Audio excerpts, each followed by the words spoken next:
Si tuviera que decir por qué me sigue gustando ir a las montañas y al bosque a día de hoy, podría dar muchos motivos, desde la necesidad de despejarme del ambiente de ciudad al gusto por alejarme de la sociedad un poco y acercarme a la naturaleza.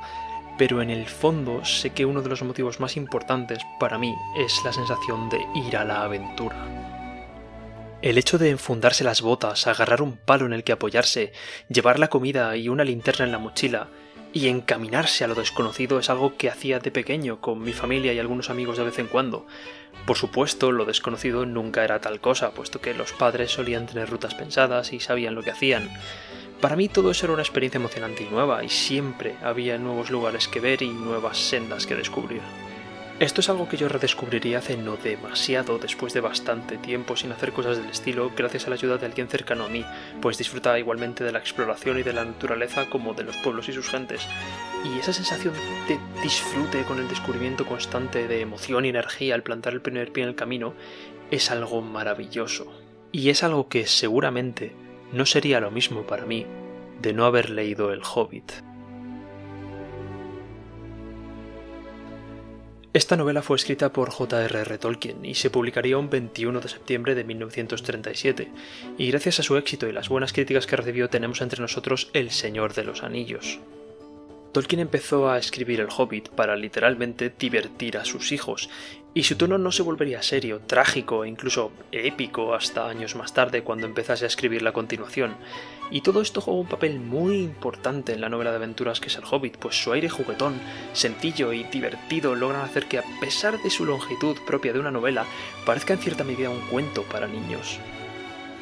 La historia tiene lugar en el mundo que Tolkien estaba creando en su por entonces inacabada novela, El Silmarillion, donde sus influencias pasaban de poemas épicos y mitos antiguos como el de Beowulf a cuentos como lo de los hermanos Grimm. Tolkien estaba tratando de crear un mundo completo y enorme, con sus propias historias, personajes y criaturas, sus deidades y su magia, todo ello inspirado, en el fondo, en mitología europea a muy diferentes niveles de muchos lugares y épocas. Sin embargo, con todas esas posibilidades, el protagonista, el personaje en torno al que se centra la acción y quien lleva la narrativa de la historia, es un hobbit, de una raza pequeña, sencilla y alegre, caracterizada por sus gentes simples y amantes de la naturaleza. Bilbo Bolsón es el hobbit más pacífico y tranquilo que pudieras imaginar, y el estilo de escritura preciso, animado y fluido del escritor te lo deja claro en sus primeras páginas. Por supuesto, a la hora de describir a los hobbits, una raza nueva, Tolkien se tomaba la libertad de dar una descripción física fidedigna y cierto nivel de contexto para sus comportamientos y costumbres, un tipo de descripción ideal para lograr alcanzar una buena comprensión de un personaje con el que pasaríamos cientos y cientos de páginas y en ellas muchas situaciones diferentes.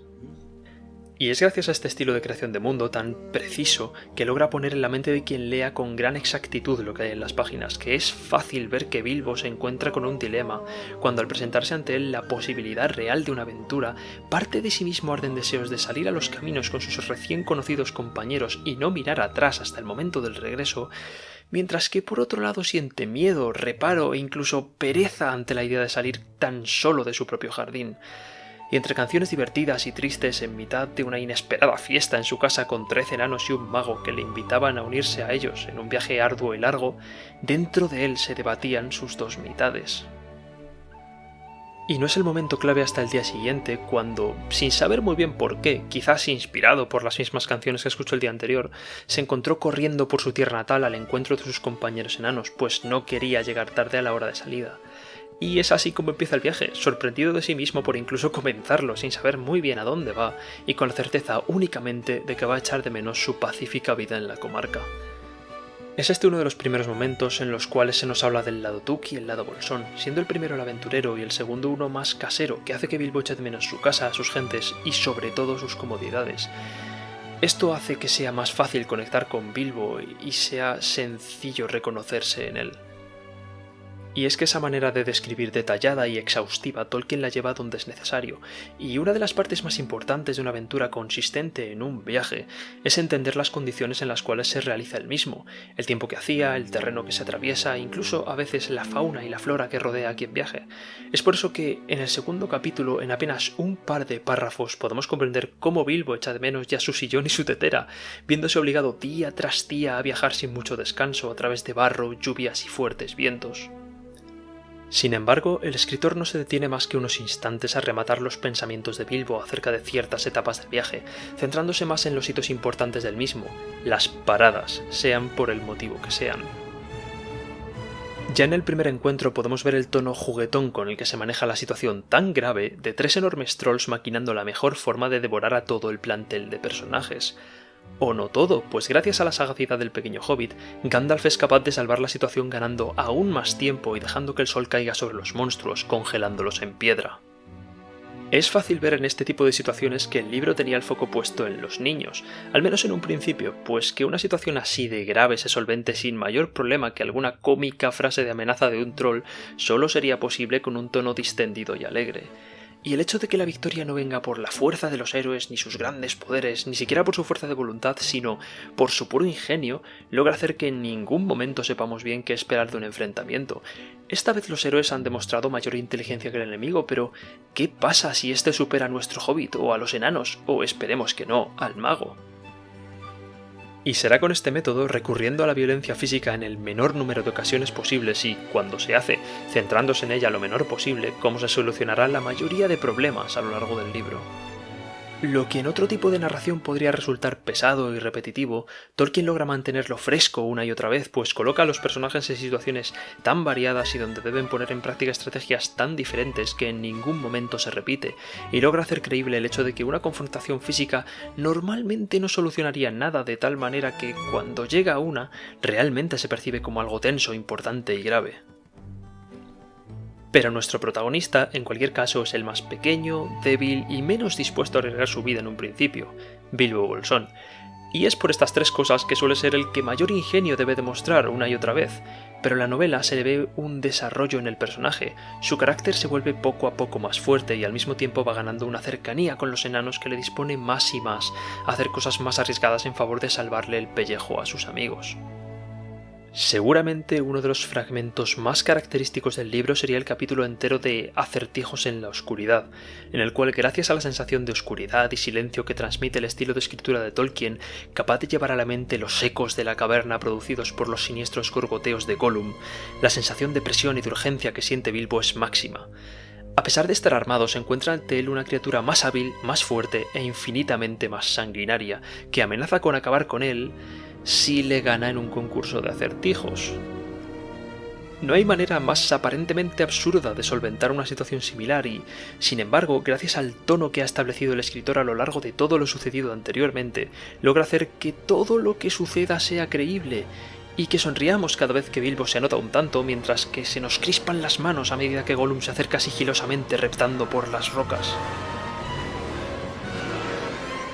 Pero no todos los encuentros en los cuales se requiere el ingenio son con enemigos. Mirando el de Beorn, un hombre capaz de transformarse en oso, podemos ver cómo se desarrolla una situación cómica ante nuestros ojos, y esta vez desde los ojos no ya de Bilbo, ni de los enanos, ni siquiera de Gandalf, sino desde los de Beorn, que atónito ve como el número de huéspedes que tiene que acoger va creciendo a la par que el interés por la historia que le cuentan. Gracias a este tono y a las raíces en la mitología europea que tiene el mundo en el que se desarrolla el libro, toda la aventura llega a parecer familiar, cercana y casi acogedora, y al tratar temas como la amistad, el aumento de confianza en los demás a lo largo de diferentes experiencias y en uno mismo también, y la morriña por el hogar, la novela logra alcanzar un punto en el cual, a pesar de que sea fácil tomársela en serio, también es imposible no divertirse con prácticamente cada cosa que pase, y es en esos momentos cuando más se nota que el Hobbit, en un principio, estaba pensado para algún niño que necesitaba ser entretenido. Podemos ver esto en parte en la manera sencilla y casi caricaturesca que tiene de presentarnos a sus personajes y sus situaciones, desde los tozudos y honorables enanos al temperamental e impredecible mago, a los diferentes elfos, desde los divertidos y con ganas de reírse de todo y de todos sin hacerle daño a nadie, a los altivos y desconfiados que viven en guerra constante con oscuros enemigos. Y utilizando esas descripciones detalladas logra que entendamos bien con quiénes se trata en cada momento, dónde se está y cuál es la situación. Y es que con su estilo el autor consigue ponernos donde debemos en la actitud que debemos, desde hacer que nos sintamos criaturas diminutas junto a Bilbo en mitad de una tremenda sala llena de montañas de oro y un gigantesco dragón, a seres agobiados y atrapados entre las redes de las arañas del bosque negro, o, por ejemplo, un grupo de gente atrapada en árboles, acosados por lobos y trasgos, tratando de no caer en sus garras por todos los medios posibles. Y, sin embargo, la novela sabe ser seria cuando lo requiere.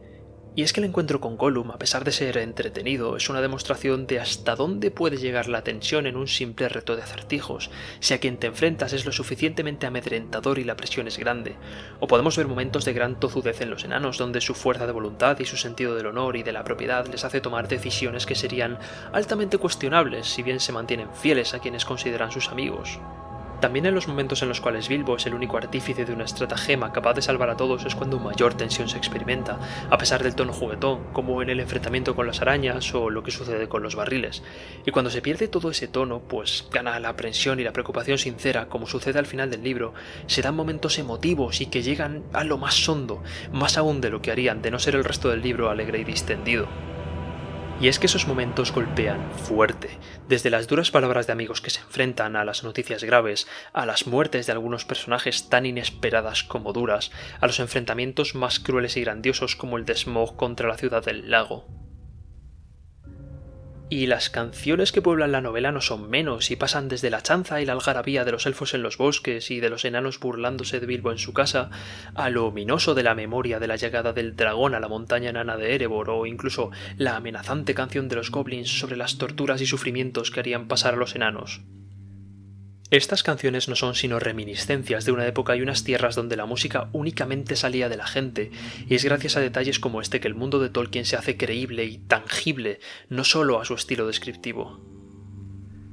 Y, sin embargo, tras el grandioso viaje propio de una odisea repleto de encuentros inolvidables y de enfrentamientos legendarios, una aventura propia de héroes poderosos, años después Gandalf, Balin y Bilbo se sientan en la puerta de la casa del Hobbit al final del libro y comentan las novedades de tierras lejanas como si nada tuvieran que ver con ellos, y Bilbo no puede sino alegrarse de ser un simple personajillo en el amplio mundo, poco relacionado con los grandes eventos de la historia.